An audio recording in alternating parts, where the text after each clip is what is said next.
નમસ્કાર દર્શક મિત્રો, સ્વાગત છે આપ સર્વેનું જીટીપીએલ જૂનાગઢ ન્યૂઝમાં। આજે 21મી માર્ચ છે, જેને ઘણા બધા દિવસ તરીકે ઉજવવામાં આવે છે, ઓળખવામાં આવે છે। સૌપ્રથમ તો 21મી માર્ચ વિશ્વ વન દિવસ છે। વન્ય પ્રાણી અને વન્ય સૃષ્ટિનું જતન કરીએ તેવા પ્રયાસ વન વિભાગ દ્વારા કરવામાં આવે છે। તો 21મી માર્ચને વિશ્વ કવિતા દિવસ તરીકે પણ ઓળખવામાં આવે છે। ખાસ કરીને નવોદિત કવિઓને પ્લેટફોર્મ મળે તે માટે આજે વિશ્વ કવિતા દિવસની ઉજવણી થાય છે। તો આપણે ખાસ કરીને ખગોળીય રીતે વાત કરીએ તો 21મી માર્ચ દિવસ અને રાત સરખા હોય છે, અને એ રીતે ઉનાળાનો પ્રારંભ થતો હોય તેમ આવતીકાલથી દિવસ લંબાતો જશે અને રાત ટૂંકી થતી જશે। આવા વિશિષ્ટ દિવસે આપનું સ્વાગત। જોઈએ આજના મુખ્ય સમાચાર। આવતીકાલથી કોમર્શિયલ ક્રિકેટનો મહાકુંભ IPL સિઝન 18નો થશે પ્રારંભ। પ્રથમ અને છેલ્લી મેચ કોલકાતાના ઈડન ગાર્ડન ખાતે રમાશે। મહાનગરપાલિકામાં અંતે વિપક્ષની ચેમ્બર ખુલી। વિપક્ષી નેતા તરીકે કોંગ્રેસના લલિત પરસાણાની સર્વાનુમતે પસંદગી। શહીદ દિનના ઉપલક્ષમાં સિવિલ હોસ્પિટલ ખાતે રક્તદાન શિબિર યોજાઈ। મેડિકો સભ્યોએ હાજર રહીને કર્યું રક્તદાન। અને અસામાજિક તત્વોને જબ્બે કરવાના કોમ્બિંગ દરમિયાન ગાંધીગ્રામના 10 મકાનમાંથી 10 લાખની વીજ ચોરી ઝડપાઈ। આ તમામ સમાચાર આપણે વિગતવાર જોઈએ તે પહેલા લઈએ એક બ્રેક।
Good morning.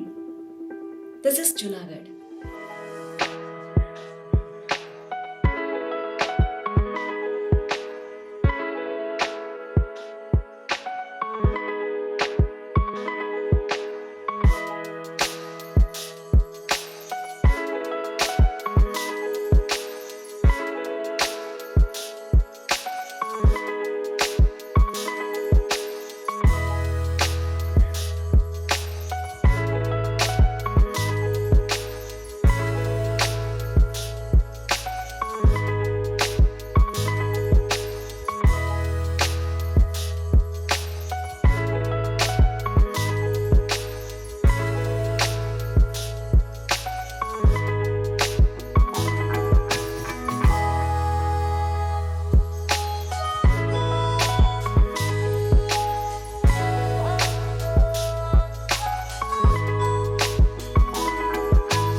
હવે જોઈએ સમાચાર વિસ્તારથી.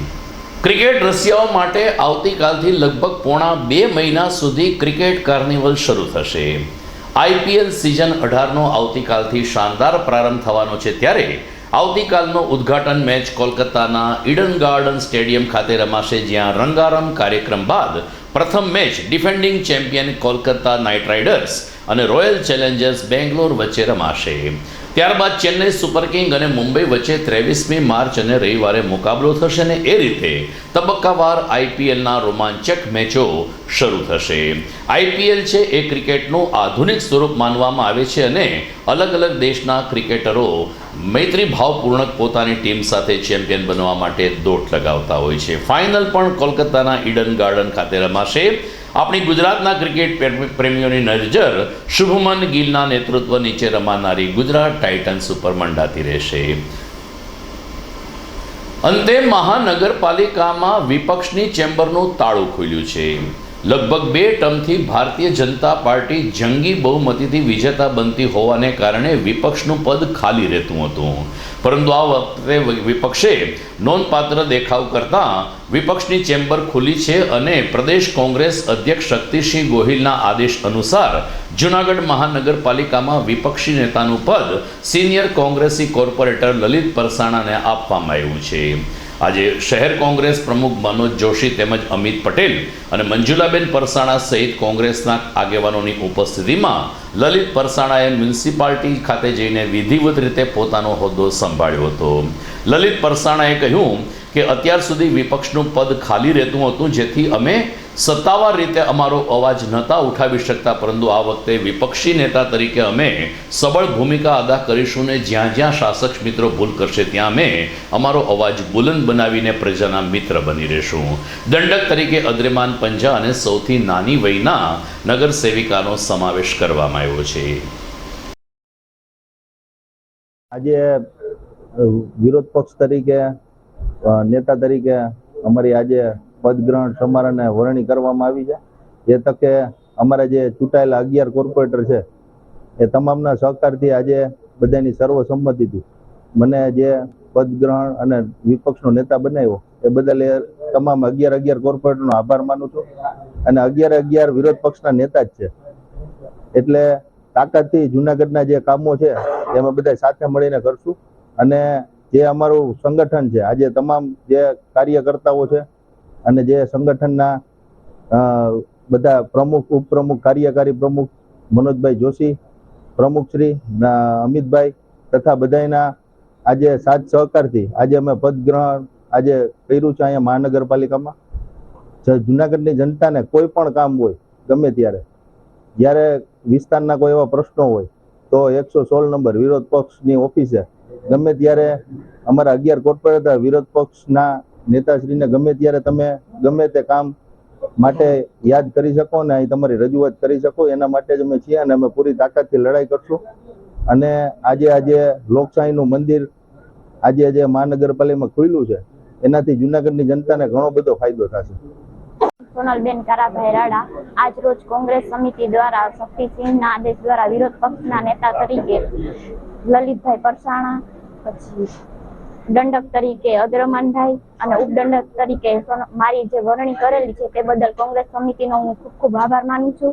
અને અમે બધા સંગઠન મળીને દરેક પ્રજા માટે કાર્ય કરીશું તેવું અમે ખાતરી આપીએ છીએ.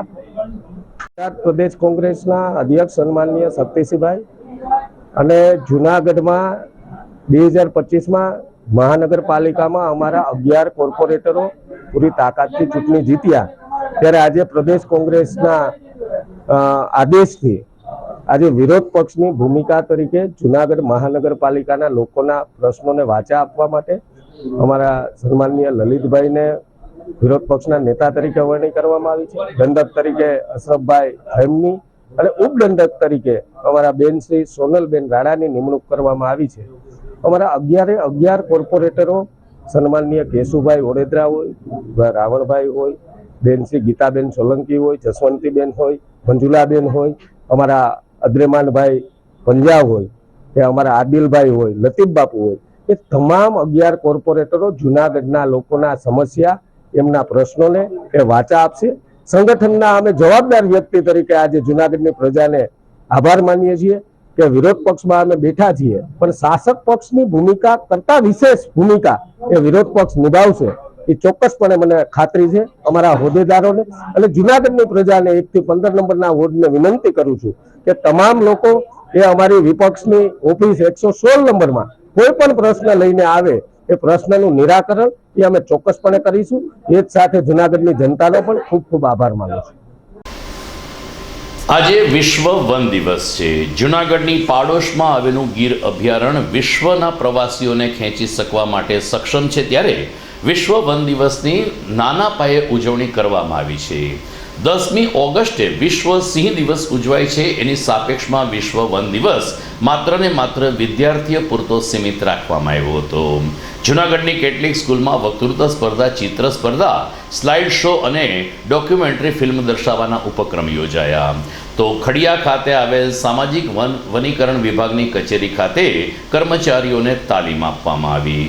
વિશ્વ સિંહ દિવસ માત્ર ને માત્ર વાઇલ્ડ લાઈફને અનુસંધાન હોય છે, જ્યારે વિશ્વ વન દિવસ ફોરેસ્ટ નીચેના તમામ ખાતાઓને સ્પર્શતો દિવસ હોય છે. અહીં પશુ પક્ષી પ્રાણીઓની સંભાળ લેવામાં આવે છે, તો પર્યાવરણ અંતર્ગત વૃક્ષારોપણ, રોપા વિતરણ સહિતની પ્રવૃત્તિ પણ કરવામાં આવે છે. આમ આજે જૂનાગઢના વન વિભાગ દ્વારા વિશ્વ વન દિવસની વિદ્યાર્થીઓની વચ્ચે ઉજવણી કરવામાં આવી હતી. તો બીજી તરફ સકરબાગ પ્રાણી સંગ્રહાલયમાં ઉનાળાની આકરી ગરમીને કારણે પાંજરાની અંદર કુદરતી ઠંડક આપવાનો પ્રયાસ ઝૂ સત્તાધીશો દ્વારા કરવામાં આવ્યો છે. સિંહ, વાઘ અને દીપડાના મોટા પાંજરા હોવાને કારણે અહીં ફુવારા પદ્ધતિથી પાણીઓનો સતત છંટકાવ થતો રહે તેવું આયોજન કરાયું છે. તો નાના અને પક્ષીઓના પાંજરાની બહાર બપોરના સમયે ભીના કંતાનથી આરક્ષિત કરીને પક્ષીઓને લૂ ન લાગે તેની કાળજી લેવામાં આવે છે. દર વર્ષે ઝૂ સત્તાધીશો દ્વારા આ પ્રકારનું આયોજન થાય છે, જેને પ્રવાસીઓ પણ આવકારી રહ્યા છે. સકરબાગ પ્રાણી સંગ્રહાલયમાં લગભગ એપ્રિલ, મે અને જૂન માસ સુધી આ પ્રકારે કુદરતી અને કૃત્રિમ ઠંડક આપવાની પ્રણાલી ચાલુ રહેશે. સરીસૃપ એટલે કે સાપ અને અન્ય જે પાણીની અંદર જે જળચરો રહે છે તેમાં બરફના ટુકડા નાખીને પણ પાણી ઠંડુ રહે તેવું આયોજન હાથ ધરાઈ રહ્યું છે. પ્રવાસીઓ આ પ્રક્રિયાને વખાણી રહ્યા છે. ખાસ કરીને જે ઉનાળાની શરૂઆત હોય છે અને ઉનાળા દરમિયાન વન્ય પ્રાણીઓને અથવા જે ઝૂમાં જે પ્રાણીઓને કેપ્ટિવ રાખવામાં આવતા હોય છે અને જે રેસ્ક્યુ સેન્ટર્સ હોય છે, તો એમાં પ્રાણીઓને ગરમીના પ્રભાવથી બચાવવા માટે થઈને ક્લોઝડ એરિયા હોય છે, એટલે ખાસ કરીને આવી તકેદારીઓ રાખવી પડતી હોય છે. જેમાં જે પીવાનું પાણી હોય છે પ્રાણીઓ માટે, એમાં ORS છે અથવા અલગ બીજા ઇલેક્ટ્રોલાઇટ્સ છે, તો એવું બધું ઉમેરવામાં આવતું હોય છે.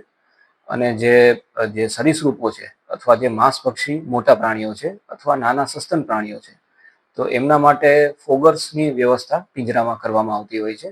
અને જે મોટા તૃણાહારી પ્રાણીઓ છે, એટલે કે હરણ પ્રજાતિના પ્રાણીઓ, જેમાં હરણ, ઝીબ્રા છે, ગુડખર છે, તો આવા વિવિધ પ્રકારના હરણો જે હોય તો એમાં પિંજરામાં સ્પ્રિંકલર્સ મૂકવામાં આવતા હોય છે. અને કેટલાક એવા ઠંડુ વાતાવરણ ગમે એવા પ્રાણી હોય છે, જેમ કે રીંછ છે, જે હિમાલયન બ્લેક બેર છે, અથવા તો સ્લોથ બેર છે, અથવા આપણા ટાઈગર્સ એટલે કે વાઘ છે, તો એમને ઠંડુ પાણી મળી રહે એના માટે થઈને જે પાણીના હોજ હોય છે પિંજરાની અંદર, તો એમાં બરફની મોટી મોટી શિલાઓ પણ મૂકવામાં આવતી હોય છે. અને કેટલાક એવા પ્રાણીઓ હોય છે જે ફ્રૂટ્સ ખાવાનું પસંદ કરતા હોય છે, તો ડીપ ફ્રીઝમાં રાખેલા ફ્રૂટ્સ, ખાસ કરીને જે ટેટી છે કે દ્રાક્ષ છે અથવા તરબૂચ છે, તો રીંછ અને વાંદરા જે હોય છે તેમને આવા ફ્રોઝન ફ્રૂટ્સ આપવામાં આવતા હોય છે. અને કેટલીક જગ્યાએ જ્યાં સીધો તડકો આવતો હોય બપોરના સમયમાં, તો એમાં નેટ બાંધીને પણ તડકો રોકવામાં આવે છે. અને જે કેટલાક ફ્રી રેન્જિંગ એનિમલ્સ હોય છે, જે પશુ પક્ષીઓ જે જંગલમાં સફારીનો જે વિસ્તાર છે એમાં ખુલ્લામાં ફરતા હોય, તો એમના માટે પાણીની વિશેષ કુંડીઓ પણ બનાવવામાં આવે છે. તો આ પ્રકારની તકેદારીઓ ઉનાળામાં રાખવામાં આવતી હોય છે. માંસાહારી પ્રાણીઓના ખોરાકમાં કઈ રીતે ફેર પડતો હોય છે? ખોરાકમાં એવું જોવામાં આવ્યું છે કે શિયાળામાં જે ખોરાક લેતા હોય એના કરતાં અત્યારે ખોરાક ઘટી પણ શકે છે. તો એમાં વિશેષ મિનરલ્સ અને વિટામિન્સનો જે સપ્લિમેન્ટ્સ હોય છે એનો પણ ઉમેરો એમાં કરવામાં આવતો હોય. દર્શક મિત્રો, આપ જોઈ રહ્યા છો GTPL જુનાગઢ ન્યૂઝ. સમય થઈ ગયો છે એક વિરામનો.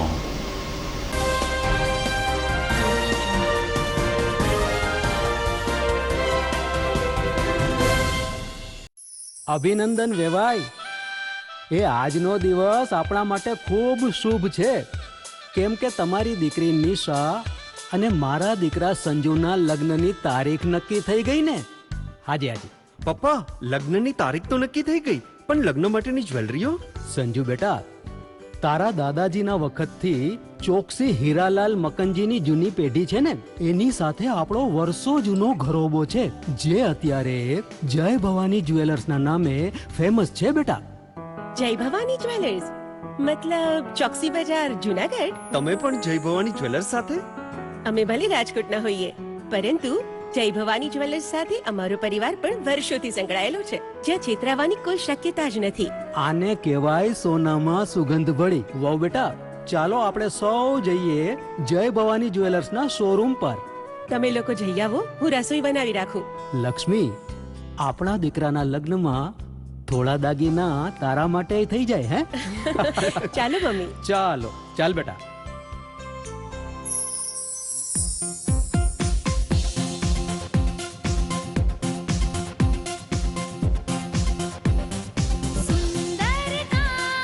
વ્યાજબી દામ, એક જ નામ, જય ભવાની જ્વેલર્સ, તહેવાર વ્યવહાર, બંગડી વીટી હાર, ડિઝાઇન અપાર, જય ભવાની જ્વેલર્સ, જય ભવાની જ્વેલર્સ. એક્સક્લુઝિવ દાગીના ખરીદવા માટે વિશ્વાસપાત્ર એક જ નામ, જય ભવાની જ્વેલર્સ, ચોકસી બજાર, Junagadh.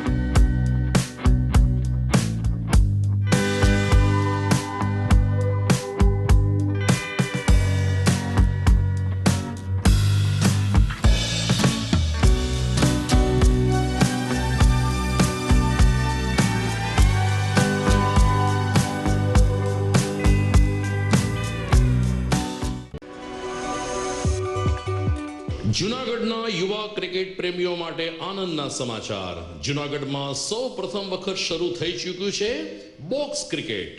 The fun Leo resorts and ક્લબના ભવ્ય ટેરેસ ઉપર બોક્સ ક્રિકેટ.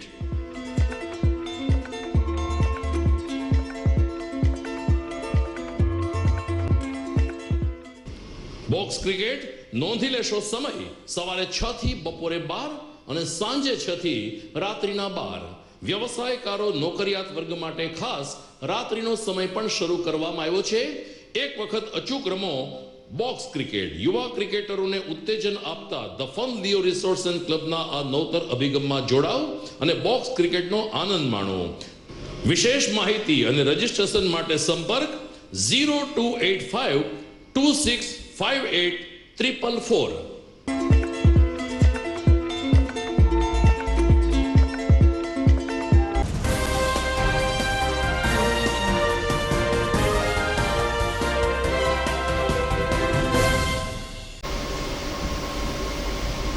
વિરામ બાદ આપનું સ્વાગત છે. આગામી 23મી માર્ચે વીર શહીદ ભગતસિંહ સુખરામ અને સાથીઓનો શહીદ દિન છે, જેના ઉપલક્ષમાં સિવિલ હોસ્પિટલ ખાતે રક્તદાન શિબિરનું આયોજન કરવામાં આવ્યું હતું. મેડિકલ કોલેજના સ્ટાફ અને વિદ્યાર્થીઓ કે જે મેડિકોસ તરીકે ઓળખાય છે તેના સદસ્યોએ ઉપસ્થિત રહી પોતાના અમૂલ્ય રક્તનું દાન કર્યું હતું. રક્તદાન પ્રવૃત્તિને વધુ વેગ મળે તે માટે તબીબી અધિક્ષક ડૉક્ટર કૃતાર્થ બ્રહ્મભટ્ટ પણ ખાસ હાજર રહ્યા હતા અને રક્તદાતાઓને મળીને એમને શુભકામના પાઠવવાની સાથે તેમના તબિયતની પૃચ્છા કરવામાં આવી હતી. દરમિયાન પત્રકારો સાથેની વાતચીતમાં ડૉક્ટર બ્રહ્મભટ્ટે કહ્યું કે વધુને વધુ લોકો રક્તદાન કરે તે ખૂબ જ જરૂરી છે. જૂનાગઢમાં ઘણી બધી સેવાભાવી સંસ્થાઓ મહિનામાં 2 કે 4 બ્લડ ડોનેશન કેમ્પ યોજે છે, જેને કારણે થેલેસેમિયાગ્રસ્ત બાળકોને સમયસર આપણે લોહી આપી શકીએ છીએ, પરંતુ અકસ્માતના કિસ્સામાં ઘણી વખત લોહીની તાતી જરૂરિયાત ઊભી થતી હોય છે. આ સંજોગોમાં દર્દી તેના સ્વજનને અને સિવિલ હોસ્પિટલમાં દોડાદોડી કરવી પડે છે. યુવાઓને દર 3 મહિને અચૂક રક્તનું દાન કરવા માટે તબીબી અધિક્ષક ડૉક્ટર બ્રહ્મ ભટ્ટે અપીલ કરી છે. તો બીજી તરફ 23મી માર્ચના અનુસંધાને આ રક્તદાન શિબિર યોજાય તેની પ્રશંસા કરતા યુવા રક્તદાતા અને મેડિકોઝના વિદ્યાર્થીઓએ સિવિલ હોસ્પિટલ અને મેડિકલ કોલેજની પ્રવૃત્તિને બિરદાવી અને કહ્યું કે જાંબાઝ 3 શહીદોની સ્મૃતિમાં અમે રક્ત આપી શક્યા, જે ખુશીની બાબત છે. દર વર્ષે GMERS મેડિકલ કોલેજ અને હોસ્પિટલ દ્વારા નેશનલ મેડિકોઝ ઓર્ગેનાઇઝેશનના સહકારથી શહીદ દિન નિમિત્તે બ્લડ ડોનેશન કેમ્પનું આયોજન કરવામાં આવે છે. તે જ પ્રમાણે આ વર્ષે પણ આજરોજ બ્લડ ડોનેશન કેમ્પનું આયોજન national medicos organisation GMERS medical college Junagadh wing દ્વારા કરવામાં આવેલ છે. આ બ્લડ ડોનેશન કેમ્પમાં મેડિકલ સ્ટુડન્ટ્સ તથા મેડિકલ કોલેજના ફેકલ્ટીઝ, હોસ્પિટલના ડૉક્ટર્સ તથા સ્ટાફ દ્વારા ઉત્સાહપૂર્વક બ્લડ ડોનેશન કરવામાં આવેલ છે. આજનું 200 બ્લડ બેગનું ડોનેશનનું ટાર્ગેટ છે, જે ચોક્કસપણે પૂર્ણ થશે. GMERS જનરલ હોસ્પિટલ જુનાગઢ ખાતે બ્લડ કોમ્પોનન્ટ સેપરેશન ફેસિલિટી પણ શરૂ કરવામાં આવેલ છે, જેથી આ એક હોલ બ્લડ જે ડોનેટ કરવામાં આવે તેમાંથી 3 components fresh frozen plasma, red cell concentrate અને પ્લેટલેટ એનું સેપરેશન થાય છે. ઉનાળાની ઋતુમાં બ્લડ ડોનેશન કેમ્પનું આયોજન ઓછું થતું હોય છે, જેને લીધે ક્યારેક બ્લડની અછત સર્જાઈ શકે છે. તો તે અછતને પહોંચી વળવા માટે મેડિકલ સ્ટુડન્ટ્સ તથા ડૉક્ટર્સ અને હોસ્પિટલ સ્ટાફ દ્વારા આ બ્લડ ડોનેશન કેમ્પનું આયોજન કરવામાં આવેલ છે. વધુને વધુ લોકોને રક્તદાન કરવા માટે નમ્ર વિનંતી છે. મારું નામ નિરાલી ભટ્ટ છે. હું અહીંયા GMERS મેડિકલ કોલેજમાં 2nd યરમાં ભણું છું. અહીંયા અત્રે 21 તારીખે GMERS મેડિકલ કોલેજમાં NMO દ્વારા national medical organization office students દ્વારા કરવામાં આવેલું medical donation blood group donation camp છે. અને અહીંયા તમામ વિવિધ બ્રાન્ચના અને વિવિધ પ્રકારના લોકો આવીને બ્લડ ડોનેશન કરે છે અને સ્ટુડન્ટે બી બ્લડ ડોનેશન કર્યું છે. આપણને જેમ કે ખબર છે કે બ્લડ ડોનેશન કરવું એ આપણા માટે બહુ જ મહત્ત્વનું છે, કારણ કે બ્લડ ડોનેશન કરવાથી આપણે એક બીજું જીવ બચાવી શકીએ છીએ. જેમ કે જેટલું ડૉક્ટરનું હોવું જરૂરી છે એટલું જ તે બ્લડ ડોનેશનવાળા વ્યક્તિનું હોવું બી જરૂરી છે. એટલે જ તો આપણે કહીએ છીએ કે આપણે એક દિવસે એકવાર આપણે બ્લડ ડોનેશન કરીએ અને આપણે બધાય મળીને બીજાનો જીવ બચાવી શકીએ, તો આપણે એ કરવું જ જરૂરી છે. એટલે આપણે બધા મળીને બ્લડ ડોનેશન કરીએ અને 23 માર્ચે જે શહીદ દિવસ છે એ નિમિત્તે અહીંયા બ્લડ ડોનેશન કેમ્પ કરવામાં આવેલ છે. ધન્યવાદ. મારું નામ ડોડિયા કૌશલ સતીશભાઈ છે. હું GMERS મેડિકલ કોલેજ 3rd યરમાં અભ્યાસ કરી રહ્યો છું. આજના દિવસે શહીદ દિવસના દિવસે આપણે બ્લડ ડોનેશન કેમ્પનું આયોજન કરી રહ્યા છીએ. દર વર્ષે થાય જ છે. દર વર્ષે બધા જ યરના વિદ્યાર્થીઓ અને આપણા ઇન્ટર્ન ડૉક્ટર્સ અને બાકી ફેકલ્ટીઝ મેમ્બર્સ બધા બ્લડ ડોનેશન કેમ્પમાં પોતાનું બ્લડ ડોનેશન કરી રહ્યા છે અને એ સારી વાત. હવે અત્યારે બ્લડ ડોનેશન કરવું બહુ સારી વસ્તુ છે. જો બ્લડ ડોનેશન કરવાથી જરૂરિયાતમંદોને બ્લડ મળી રહે. જો કોઈને બ્લડની અછત થતી હોય તો એને બ્લડ એનું પૂરતું મળી રહે. અને થેલેસેમિયા પેશન્ટ માટે સ્પેશિયલી આપણે બ્લડ ડોનેશન કરી રહ્યા છીએ. અને બ્લડ ડોનર માટે એક સારી વસ્તુ છે કે બ્લડ ડોનેશન કરે તો એના શરીરમાં આવેલી બોન મેરો પણ એક્ટિવ થાય અને એના શરીરમાં પણ બ્લડ સેલ્સના વધારે નિર્માણ થાય અને એ નવું લોહી બને, જે એક સારી વસ્તુ કહેવાય. તો બધાએ પોતાનું બ્લડ ડોનેશન કરતું રહેવું જોઈએ. અને મારું આ 5મી વખતનું બ્લડ ડોનેશન છે. અહીં કરું છું ને બારે કરું છું. દર 6 મહિને એકવાર બ્લડ ડોનેશન કરી અને બહુ સારી રીતના બધા વિદ્યાર્થીઓ મહેનત કરી રહ્યા છે. ડૉક્ટર્સની સાથે સ્ટાફ બધા મેમ્બર છે, નર્સિંગ સ્ટાફ છે, ડૉક્ટરનો સ્ટાફ છે, બધાની મહેનતથી આ કેમ્પ દર વર્ષે સારી રીતના સફળતાપૂર્ણ પૂર્ણ થાય છે. રાજ્યના પોલીસ વડાએ લગભગ 5 દિવસ પહેલા સમગ્ર રાજ્યમાં અસામાજિક તત્વોનું લિસ્ટ બનાવીને બુટલેગરોને પકડવા માટેના આદેશ આપ્યા હતા, જે દરમિયાન જૂનાગઢ પોલીસે પણ પ્રશંસનીય કામગીરી કરી છે. ડીવાયએસપી હિતેશ ધાંધલિયાએ કહ્યું કે અમે જૂનાગઢ શહેરના ઘણા બધા સંવેદનશીલ વિસ્તારોમાં પેટ્રોલિંગ અને કોમ્બિંગ હાથ ધર્યું હતું. ઘણા બધા બુટલેગરોને શાનમાં સમજાવી દીધા હતા અને કડક ભાષામાં તેની સામે કામ લેવાની તાકીદ કરી છે, જ્યારે કેટલાક બુટલેગરોને અમે સકંજામાં લીધા છે. આ પ્રવૃત્તિ હજુ પણ ચાલુ રહેશે અને જૂનાગઢમાં કાયદો વ્યવસ્થાની સ્થિતિ વધુ સંગીન બને, પ્રજા નિર્ભીક રીતે જીવી શકે તે માટે પોલીસ પ્રતિબદ્ધ છે, તેમ ડીવાયએસપી ધાંધલિયાએ ઉમેર્યું હતું. હાલમાં 100 કલાકની અંદર જે અસામાજિક પ્રવૃત્તિ કરતા ઇસમો વિરુદ્ધ કાયદેસરની વધુમાં વધુ કડક કાર્યવાહી થાય તે માટે જે સૂચનાઓ મળેલી છે તેને ધ્યાને રાખી અને જૂનાગઢ જિલ્લાના જે લિસ્ટ બનાવવામાં આવેલું છે, 370 આરોપીઓને રડારમાં રાખી તેમની અલગ અલગ પ્રવૃત્તિઓ પોલીસ સતત વોચ રાખી રહી છે. તેમાં અત્યાર સુધીમાં 70 કરતાં વધારે અટકાયતી પગલાં લેવામાં આવેલા છે, 60થી વધુ પ્રોહિબિશનના કેસ કરવામાં આવેલા છે અને કોમ્બિંગ દરમિયાન 9 જેટલા આરોપીના ઘરેથી ધારદાર ચપ્પા, તલવારો, ધારિયા વગેરે મળી આવતા જીપી 135 મુજબ કાર્યવાહી કરવામાં આવેલી છે. આ ઉપરાંત વાહન ચેકિંગની કામગીરી દરમિયાન 7 કરતાં વધારે ડ્રિંક એન્ડ ડ્રાઈવના કેસ કરેલા છે. સાથે સાથે 41 જેટલી હદપારીની દરખાસ્તો તૈયાર કરવામાં આવેલી છે, જેથી કરીને તેમને જૂનાગઢ શહેર અને જિલ્લાની બહાર હદપારી કરી શકાય. આ ઉપરાંત 5 પાસાની દરખાસ્તો તૈયાર કરવામાં આવી રહેલી છે. તો જૂનાગઢ જિલ્લા પોલીસ દ્વારા 100 કલાકમાં 110 કરતાં પણ વધારે ઇસમો વિરુદ્ધ ગેરકાયદેસરની કાર્યવાહી કરવામાં આવેલી છે અને અન્ય જેટલા પણ શખ્સો છે તેમની પ્રોપર્ટીઓ ચેક કરી તેમના વિરુદ્ધ આગામી સમયમાં પણ કડકમાં કડક કાર્યવાહી કરવામાં આવશે. દર્શક મિત્રો, જીટીપીએલ જૂનાગઢ ન્યૂઝમાં સમય થઈ ગયો છે ફરીથી એક વિરામનો.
कसम ये खाए रे टिक टिक टिक टिक टिक टिक टिक टिक प्लास्टिक टिक ना पाए रे टिक टिक टिक टिक टिक टिक टिक टिक कसम ये खाए रे टिक टिक टिक टिक टिक टिक टिक टिक प्लास्टिक टिक ना पाए रे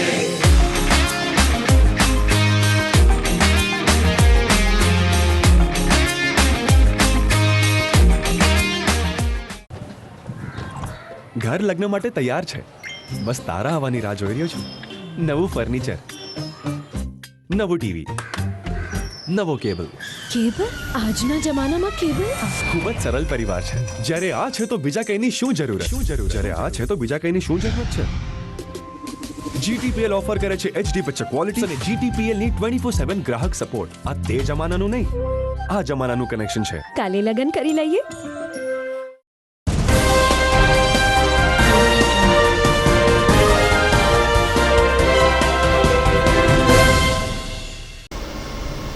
વિરામ બાદ આપનું સ્વાગત છે. રાજ્યના પોલીસ વડા વિકાસ સહાયે સમગ્ર રાજ્યમાં અસામાજિક તત્વોને ઝેર કરવાને કોમ્બિંગ ચાલુ કરવાના આદેશ બાદ જૂનાગઢ પોલીસે ગાંધીગ્રામ વિસ્તારમાં મોટા પાયે સર્ચ ઓપરેશન હાથ ધર્યું હતું, જેમાં લોકો અસામાજિક તત્વોએ ખુદે વીજ ચોરી કરી હોવાનું માલુમ પડતા સી ડિવિઝન પીઆઈ શ્રી સાવજે તાત્કાલિક પીજીવીસીએલના કર્મચારીને અધિકારીની ટીમને બોલાવ્યા હતા અને ઘણા બધા મકાનોમાં ચેકિંગ હાથ ધર્યું હતું. સૂત્રોમાંથી મળતી વિગત અનુસાર 43 મકાનમાં વીજ ચોરી અંગેનું ચેકિંગ હાથ ધર્યું, જે પૈકી 10 મકાનોમાં મોટા પાયે વીજ ચોરી ઝડપાઈ હતી અને 10 લાખ રૂપિયાની વીજ ચોરીનો દંડ ફટકારવામાં આવ્યો હોવાનું પીજીવીસીએલના સૂત્રોએ જાહેર કર્યું છે. દરમિયાન આ અંગે પણ ડીવાયએસપી હિતેશ ધાંધલિયાએ કહ્યું કે Junagadh police Gandhigram police station અને પીજીવીસીએલના સંયુક્ત ઓપરેશનમાં 10 લાખથી વધુની વીજ ચોરી ઝડપાઈ જવા પામી છે. 100 કલાક દરમિયાન અસામાજિક તત્વો વિરુદ્ધ જે લિસ્ટ બનાવીને કડક કાર્યવાહી થાય તેને ધ્યાને લઈને આજરોજ સી ડિવિઝન પોલીસ સ્ટેશન વિસ્તારના ગાંધીગ્રામ અને અન્ય જે પણ શહેરી વિસ્તાર છે તેમાં પીજીવીસીએલની ટીમો સાથે રાખી અને આવા જે લિસ્ટેડ જે 370ની લિસ્ટ બન્યું છે તે પૈકી જેટલા શખ્સોના ઘરે ગેરકાયદેસર વીજ કનેક્શન હતું તો તેમના વિરુદ્ધ છે એ પીજીવીસીએલની ભારતીય ઇલેક્ટ્રિકલ એક્ટ 2003ની જે જોગવાઈઓ છે તે મુજબ ગુનો દાખલ કરવાની તથા જે દંડની જોગવાઈઓ છે તે મુજબ હાલ કાયદેસરની કાર્યવાહી હાથ ધરવામાં આવેલી છે. અત્યાર સુધીમાં 9 થી 10 શખ્સો વિરુદ્ધ છે આ પ્રકારનો ગુનો દાખલ કરવામાં આવેલો છે અને આગામી સમયમાં પણ આ પ્રકારે છે ડ્રાઈવ શરૂ રાખવામાં આવશે. લાંબા સમય બાદ ગિરનારની સીડી ઉપર દીપડાએ દેખા દેતા સ્થાનિક ધંધાર્થીઓમાં ફફડાટ વ્યાપ્યો છે. અલબત્ત આ દીપડો જૂની સીડી પાસે જોવામાં આવ્યો હોવાનું વેપારીઓએ જણાવ્યું છે. વન વિભાગ દોડતું થયું અને દીપડાને જંગલમાં મોકલવા માટેની તજવીજ હાથ ધરવામાં આવી. ગિરનારની સીડીના 2 રસ્તા છે, એક તળેટીમાંથી માળી પરબકોટ અને અંબાજી શિખર સુધી જવાય છે અને બીજો રસ્તો ભરતવન શેષાવનથી પણ ગિરનાર ઉપર જાય છે. ત્યારે જૂની સીડી ઉપર દીપડો જોવા મળ્યો હતો ત્યારે વન વિભાગે દીપડાને ફરીથી જંગલમાં મોકલવા અને જ્યાં સુધી દીપડાથી રક્ષણ ન મળે ત્યાં સુધી લોકોને મોડી સાંજે જૂની સીડી ઉપરથી આવજા ન કરવા ભારપૂર્વક વિનંતી કરી છે. તો દર્શક મિત્રો, આ સાથે જ આજના જીટીપીએલ જૂનાગઢ ન્યૂઝ અહીં પૂરા થાય છે. ફરી મળીશું આવતીકાલે રાત્રે. નમસ્કાર.